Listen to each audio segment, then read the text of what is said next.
रात के सन्नाटे में जब अय्यान अपनी बाइक से घर लौट रहा था तो उसकी नजर सड़क किनारे खड़े एक लड़के पर पड़ी। वह लड़का काफी शांत था, हल्की मुस्कान लिए अय्यान की ओर देख रहा था। इतनी रात को यहाँ क्या कर रहे हो? अय्यान ने पूछा। तुम्हारा इंतजार, लड़के ने जवाब दिया। अय्यान को अजीब लगा, लेकिन उस लड़के की आंखों में कुछ ऐसा था जो उसे अपनी ओर खींच रहा था। मैं कब से तुम्हारा इंतजार कर रहा हूँ अय्यान, उसने धीरे से कहा। अय्यान चौंक गया। तुम मुझे जानते हो? लड़का मुस्कुराया और धीरे धीरे उसके करीब आया। बहुत पहले से।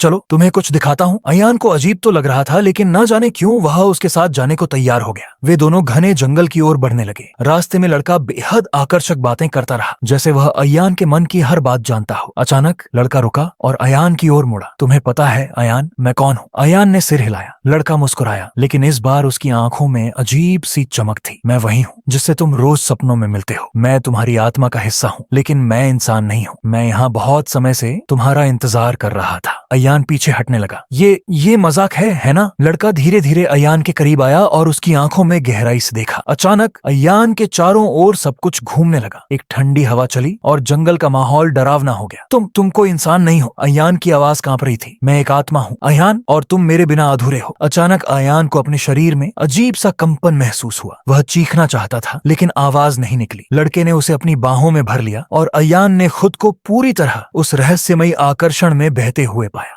अगली सुबह लोग जंगल के किनारे एक बाइक पड़ी देखी, लेकिन अय्यान का कोई निशान नहीं था। कहते हैं उस रात के बाद जो भी उस रास्ते से गुजरता है उसे एक रहस्यमयी लड़का रास्ते में मिलता है और फिर वह कभी वापस नहीं आता।